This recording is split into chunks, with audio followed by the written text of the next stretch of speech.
妈妈。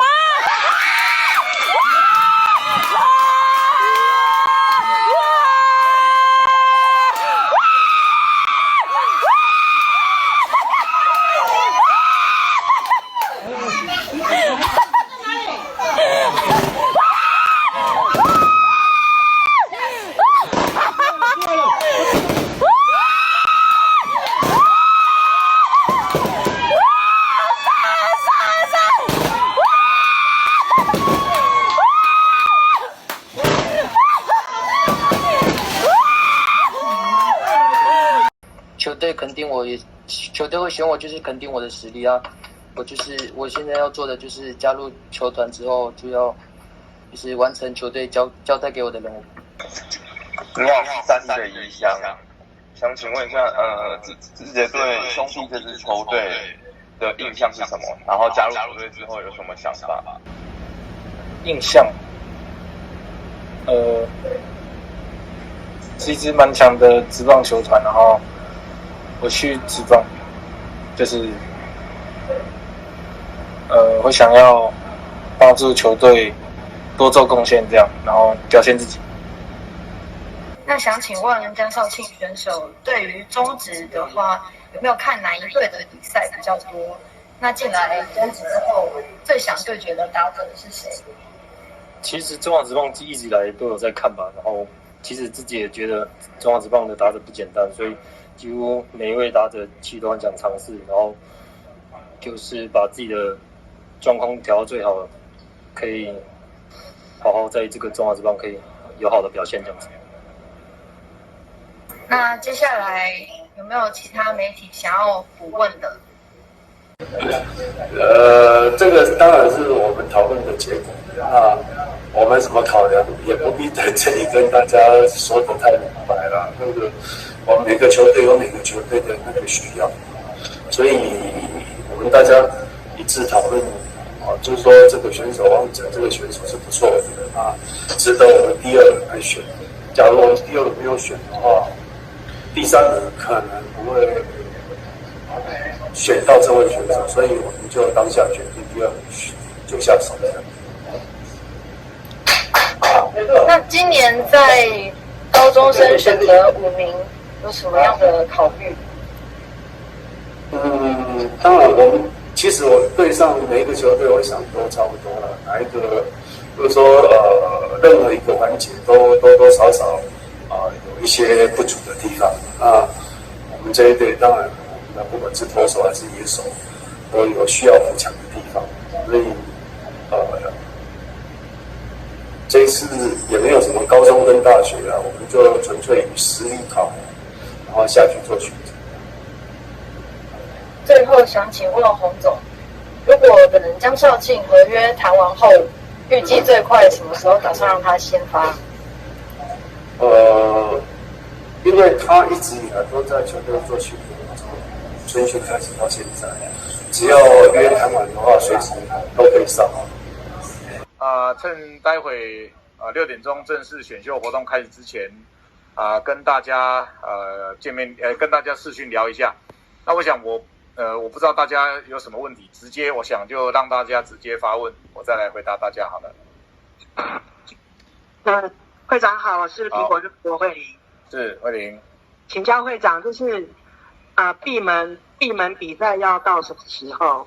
然后赛程是场次还是一样是各队维持120场吗？谢谢。好，第一个场次的部分，我们到目前为止的规划都还是维持原来例行赛赛季的所有的场次，也就是说，我们先进行上半球季没有打完的部分，在我们这个停赛那一天，接续停赛那一天往下打。那接着我们还是到目前为止，我们还是规划下半球季的场次都跟原来的规划一模一样，所以场次的部分到目前为止我们没有做任何的调整。这第一个。那第二个，我们疫情指挥中心在记者会上，大家也都看到所谓的微解封，包括这个电影院，都可以戴口罩进行梅花座。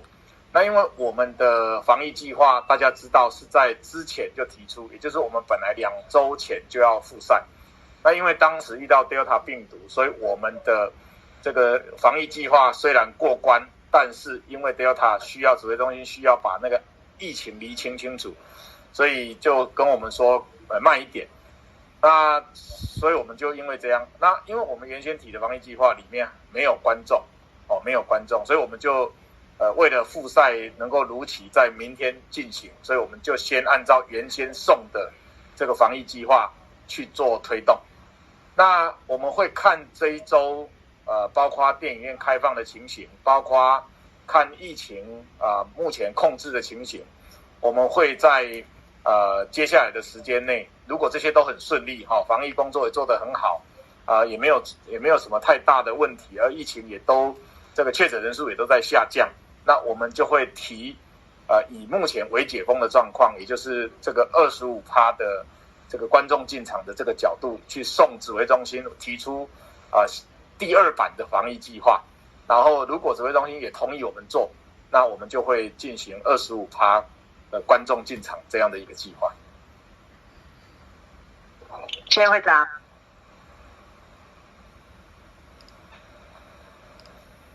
会长你好，我是那个 Now News 的郑宏。你好。会长你好，我想请问一下，就是因为现在双北其实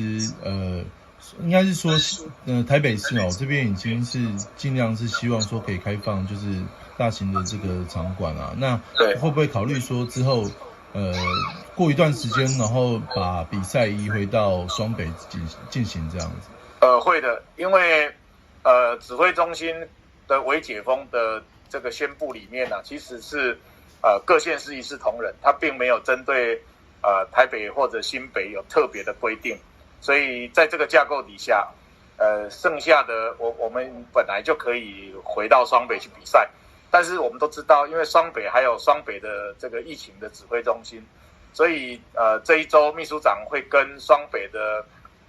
这个市政府进行这个密切的沟通。那如果我们也会针对回到双北做相关的这些防疫，如果都没有问题的情况底下，我们会在最快的时间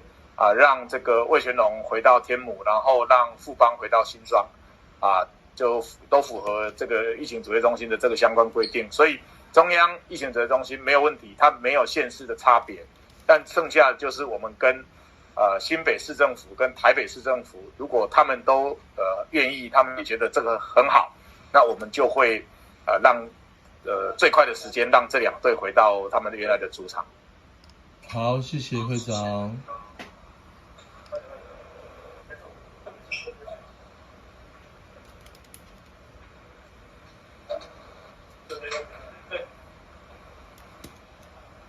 会长好。会长好，我是自由时报林佑成。佑成是想问一下，就下半季赛程比较紧凑的状况下，有考虑在礼拜一也排赛程吗？然后还有第2个问题是，原本的洋将大限在8月31号，那可能是原本的下半季，那现在的整个赛程有变动，那这方面就是也会在领队。